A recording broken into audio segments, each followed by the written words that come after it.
Ain't no half stepping with Marcus. Jay, thank you, everybody. Thank you so much for staying with us as we get through this late hour, get ready to go through our rants and our closings. But before we do that, I just wanted to take a minute and just kind of go with my crew real quick and kind of get from you real quick. Jay, I want you up first. And just get your thoughts on what we did tonight. If you, when you think about Black History Month, just, what's your thoughts on the whole thing? My thoughts on Black History Month, try to learn something new each time we have a Black History Month. Try to learn something that I didn't know before. The interview you just played with Dr. King is one of many that you played in recent weeks that I had just never heard of. So it actually brought a fresh take, if you will, on Dr. King, which can sometimes get stale with the I Have a Dream speech and the different things that we know that he's done that's drilled in our heads from, kindergarten, all through grade school and high school. But just try to learn something new and progress each time we do this. That's why. What you think? Pretty much the same as JR. It's a great opportunity to learn a little more or, teach a little more, share a little more, give a little more. I mean, you want to make every day a learning experience, and definitely for us, but it's just a great time to open your mind and broaden your horizons and look at all the great everyday stuff that we went through tonight that we still use today, and take a minute and stop and think about any one of those things that we went over tonight. What would you be doing if we didn't have it? How would it change your everyday life if we didn't have it? So, I mean, it's wonderful. I absolutely love it. How stepping with Marcus. Yeah, I appreciate that too, and I feel the same way as Mama J sits nearby. We always make an opportunity, make an attempt to kind of choose someone to kind of talk about. I know when she was younger, and I've been a little bit tardy about this the last year or so, but I need to do it better. But what we used to do was every day of the 28-day month, we would take somebody different and we would go through it. And we always used to make sure that we hit the big ones. We hit Martin Luther King, and we hit Rosa Parks and Frederick Douglass and Malcolm X, and those are important, but I usually try to avoid, similar to what you just said, JR, when you alluded to the fact that, we know about the I Have a Dream speech and things of that sort, but you usually try to do something different and learn about something different to kind of expand your mind. So that's the reason why, when we would go through, Black History Month, Mama J and we would talk about Marcus Garvey, who I was actually named after, whose shirt I adorn today. We talk about, William Edward Burghardt Du Bois. We talk about Booker Taliaferro Washington. You know what I'm saying? And we talk about, people who, those names are somewhat mainstream, but, you've heard the name Marcus Garvey, but how many people actually know who Marcus Garvey was and why his name is important? You know what I mean? And those are the kinds of things that we talked about when we talk about Nelson Mandela before his passing last year. So Mama J knew who he was. And that's just an example that I like to set. And it doesn't mean that I got it all figured out. I think that everybody should take the time, to learn about people, just like when we did the inventions, who are important in our communities, particularly the people that, are not going, you're not going to learn about, in school. And I don't want to use the word sanitize because that's not what it is. But I think that a lot of the schools have found it easier, to stick with certain names so that they don't have to take the time to learn more about other people in history, because they'll use the same lesson plan from last year, next year. And, the next group of kids that come along, they don't realize that you may be in the 5th grade, but the 4th grade teacher did the same thing. And so just because you are progressing a year, you may not even learn about anybody new. And, and the kid is slick like I was. They'll dig up last year's report on Rosa Parks and turn it in again this year. Got A last year, why not this year? Yeah, exactly. And they would be, how could you be mad at that if, you were the teacher because you didn't turn it in to me turn it into last year's teacher. You know, so I think that it's important that we go down the list and we learn about, you know, more than, you know, than just that. And the other thing that I think is important is that you try to expand beyond the social activism. There are a lot of people that did important things, like Marian Anderson, who was one of the first, you know, opera singers. You know, somebody like Dick Gregory, who was one of the first mainstream comedians, who, of course, became a social activist. So there's a lot of areas and a lot of places that we can go to, you know, with regards to this. And I just wanted to kind of put it out there to everybody that's listening right now. You know, just kind of think about that. And if you have an opportunity to, you know, to do some research and learn about, you know, more than just the mainstream folks, then by all means do that. Ain't no how stepping with Marcus J. All right. It's time for us to do what we are supposed to be doing at this time of the show. We've got our rants. Eating French fries? you talk These about taste it. like French fries. You got our rants. So JR, my brother, you are up first, brother. What you got, man? All right. What I have for you all, I'm going to affectionately call a selection from the debate files. And for those of you who don't know, on Facebook, a bunch of my boys and a few ladies that we know, we have a group called Debate, expletive, period. So nothing's left. We debate any and everything. A few weeks ago, we touched on here about shootings over Jordans briefly here, and which led me, one of my boys, to post a link referring to how Nike invests in private prisons. And, you know, he made the comment that not only do you go to jail over them Jordans that you just shot somebody for, but Mike making money off of the prison that you go into as well, due to the investing. So what I dug up and what I found out was that, for one, the U.S. prison population is up to 2 million, which is pretty staggering, and that's including state, federal, and private prisons. I didn't know that the U.S. It leads the world as a society for imprisoning so many of its own citizens. The U.S. locks up 500,000 more people than China, and China has 5 times our population. We also hold 25% of the world's prison population. In contrast to that, we only hold 5% of the world's population. 10 years ago, as of 10 years ago, there were only 5 private prisons here in the United States, with a population of about 2,000 people. Now there are over 100 with over 62,000 inmates, and that's as of December of last year. You can find out about these for globalresearch.com, where I pulled these from, and also nationinside.org. A lot of the companies they listed, I couldn't tell you who they are, what they do, but I did pull a few other than Nike, which everyone knows, and a lot of you probably have on your feet. We have Bank of America, which I'm sure a lot of you use to do your banking. You have Wells Fargo. I'm sure a lot of you were transferred over to Wells Fargo when Wachovia left our city. Ameriprise, J.P. Morgan, Morgan Stanley, Barclays Global Investors, which most of you will know because of the Barclays Center, home of the New York Nets, or the Brooklyn Nets, excuse me. Also the London Company of Virginia, which actually was a founding settlement here in Virginia back in the early 17th century, between 1575 and 1630.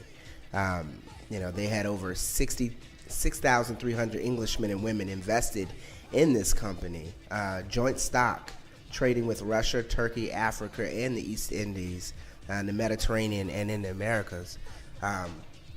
But it's just a peek into who's behind a lot of our people being locked up, and that they function off of full prison populations. So a lot of these companies who we support either with putting our money in to the private prisons, which we supply them with, or we support them with buying their products. The question was brought up whether or not we should continue to buy clothing with the Nike brand, or whether we should continue to bank with Wells Fargo or Bank of America. I leave that up to you to decide. I leave that up to you to decide what you should do with that information. It's just a selection from the debate files, and we'll see you next time. And you know how Steppin with Marcus J. Don't mind me. You're a fool, man. That's why I called you out. That's why I just had a little immature moment, but it's okay. I appreciate JR. Thank you, my brother, for what you did, what you said, and look, man, that debate file needs to find a place on Legacy Internet Radio for No real. doubt. So Get with it. Make it happen. You know how Step Marcus JSY. It's time for you to do your thing, sis. What you got? Just saying thank you. It's a great month. It's going to be a fabulous month. Lots of learning, lots of fun. Just hope you paid attention to the healthy segment. As always, be mindful. Take care of your bodies. We can avoid some of the things that I go through on the healthy segments, some of them. But, thank you again for listening, because if you weren't listening, the sound of my beautiful voice would not be radiating across your room floor. For real, Marcus Place. For real, though? Place Marcus. For real? You lucky I love you, or else I would say mean Please, things about you. Marcus. So instead, I'll just thank them. He gonna make me go New York on him, y'all. See, there you go. Right. Well, at least it's not the British accent. Like, what are you, like, Francis Caliendo Oh, but or y'all know something? that was working last week, right? Yeah, It was man. working. Yeah, she's Francis Caliendo, Frank's black sister. Wee wee. Yeah, that's what it is. Ain't no how to step on Marcus J. My sister SY. Thank you, girl. Listen, JR, let me tell you something, man. You are the subject of one of a legacy, well, not a legacy in that radio, but ain't no half step on Marcus J first. You are a subject of a first, because very rarely do we get live feedback on our rants, because normally when we do our rant, we go off the air. But you have inspired two of our listeners to comment. One, Andre, also known as Dre, who is the co-host of the new show Clutch with Big Rube.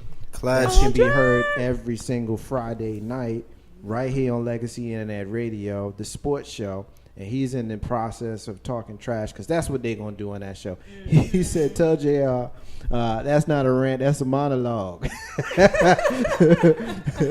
It's a clutch monologue. There you go. How's that? There you go. And you know what, though, Dre joined us in the studio when we launched, or when we announced the new show Clutch with Dre and Big Rube. And so I had an opportunity to meet him. So he is used to the trash talk thing. So he got a little dig in. But my sister Melanie, the True Fighter, is listening as well. And we appreciate her support and listening to us representing out there in the Chi. She is saying those are very good points that you were making. So while Dre, I believe that he agrees with you, he's just ribbing you a little bit. Melanie also agrees that those are very good points, and I agree with the two of them. Very good points, and I appreciate it. JR always brings it, y'all, so y'all need to be listening every week, but certainly when we know we have him in the building. So we had a great show tonight. We talked about the Super Bowl, and we talked about the commercials. We talked about how we all hope that George Zimmerman get his ass kicked by either Kanye, Craig from down the way, the Game, Mike Tyson, or Mama J, who's a black belt in Taekwondo. Get him, baby. Get him, baby. You know what I'm saying? I might have to sick Mama J on him. Keep that in mind. Also, we talked about Is Thug the New N-Word? We had a missing child. We talked about shingles. We hit you with 5 black inventors. And we had the special interview with Miss Beverly Johnson, who is the cousin of Alex Haley, as they are the great-great-grandchildren of Chicken George. So I'm definitely glad. One thing before I get to my rant, that you guys need to be aware of is if you know who the name of George Zimmerman, then you will certainly pay attention to learn the name Jordan Davis. Of course, Jordan Davis is the victim, just like Trayvon Martin was. And we know that Jordan Davis was killed in a similar manner. He's a young fellow who was in the car, allegedly in the car with his friends playing loud music when Michael Dunn was the fella in November of 2012 that pulled into the convenience store where Jordan was in the car with his friends, allegedly flashed a gun and then was shot. Now, here's why I bring this up. We just watched George Zimmerman raise $300,000 for his defense and ultimately get acquitted for basically what I view and what many of us in our community view as murder. And so we don't want to see that happen to Michael Dunn. I'm not one to be the executioner. I think that he deserves his time in court, as is anybody who is charged with any crime in this country. I want to see justice for Jordan Davis, just as I had hoped to see justice for Trayvon Martin. So you guys keep your eyes on this. You know, I know I mentioned earlier that we only really get out of control and wild out and get mad when white folk do stuff to us, as opposed to all the killing and craziness that goes on in our own communities. But it's one of those high-profile cases that will, when it gets going, is absolutely going to capture the spirit of the nation. So keep your eyes open on that. That is not my rant. I still have a rant pending, but I felt like I needed to share that with you guys. You know how Steppin, Marcus, Jay. I just want to get a couple of thank yous in. Thank you to my man Big Rube, who joined us, Jay Grizzy, who joined us, Joy and Said, who listened, Hakeem, Tony, my man Neil, Melanie, Carlton Banks. We had listeners listening to us in my hometown of Jersey City, New Jersey, Chicago, Illinois, Indianapolis, Mechanicsville, Virginia, and down in the Queen City of Charlotte, North Carolina. So we had a lot of love tonight here in social media as well as on the web, and we appreciate it. As that's why always likes to say, we do this for y'all. If it wasn't for y'all, we wouldn't have nobody to talk to. But I'm wordy. I'd probably talk to myself, but, you know, that's just, you know. And he would. Yeah, I probably would. Ain't no how to step on Marcus, Jai. It's time for me to end the show with my rant and my closing. And so I appreciate you guys just indulge me for just a moment while I get us out of here. As you know, right now, this is February, and we sit in the midst of Black History Month. And we talked a lot about that stuff today. As a black man, I feel a lot of pride, great pride, to be able to do this show and share a lot of the information that we shared tonight. I have a lot of reverence for this time of year, because it's at this time every year where we can focus on the contributions of black people to the history and the experiences of all of us here in the New World. Now, many folks are uninformed about the origins of Black History Month and the reasons for its necessity. You hear things like, we don't need Black History Month, or we should celebrate Black History Month all the time. Or you hear, what difference does it make? It's the shortest month anyway, which is probably one of the dumbest things a person can say. But or the one that irks me the most, they gave us the shortest month, almost as if the speaker is taking a shot at the organizers. So let's dispel some of those misnomers about Black History Month. First, we absolutely do need a Black History Month. The predominant history and the foundation of this country is European history. The history of this country's first immigrants who came here to start anew. And we spend much of our time in our youth learning about the Roman world domination and the British world domination, and how these great eras, how great these eras and cultures were. And in some cases, the descendants of those cultures can trace their lineage right back to the prominent figures found in those history books. And because we as black people were stolen from our homeland and forced into bondage here in this new world founded by those very European immigrants, our names were erased, our cultures were eradicated, and our history dissolved. It is because of our indomitable spirit and the soul that with time we were able to rise above the chains and the bondage to contribute greatly to the world that was once foreign to us and become invaluable in virtually every aspect of the new culture, inventing things as disparate but as essential as the Almanac by Benjamin Banneker in 1791, the golf tee by George Franklin Grant on December 12, 1899, the horseshoe by James Ricks on March 30th, 1885, the traffic light by Garrett Morgan, November 20th, 1923, and of course the peanut butter by everybody's favorite Black History Month person, George Washington Carver, in 1896. And Black History Month, y'all, let's make it clear, it wasn't given to us because it was the shortest month. It wasn't like that at all. Black History Month had its early beginnings in 1926 when a historian by the name of Carter G. Woodson and the Association for the Study of Negro Life and History announced that the second week of February would be known as Negro History Week. This week was chosen because it marked the birthdays of both Abraham Lincoln and Frederick Douglass.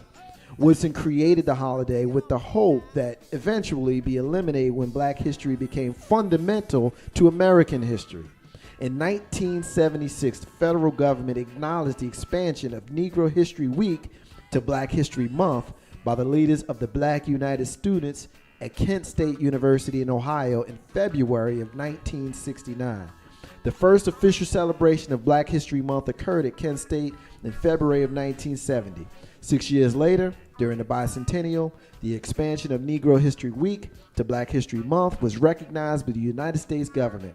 President Gerald Ford spoke in regards to this, urging Americans to, quote, seize the opportunity to honor the too often neglected accomplishments of Black Americans in every area of endeavor throughout our history, end quote. And while we love the acknowledgement and the expansion conferred by the U.S. government, it was a Black man, historian Carter G. Woodson, who created Negro History Week, which became Black History Month, and became the efforts, and it's because of the efforts of the Black United Students at Kent State University that Black History Month became nationally recognized.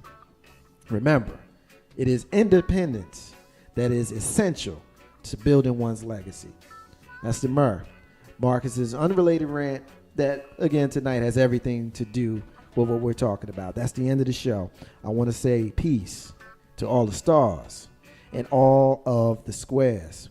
In the abundance of water, y'all, the fool is thirsty. Those are the words of Bob Marley, who you hear singing in the background.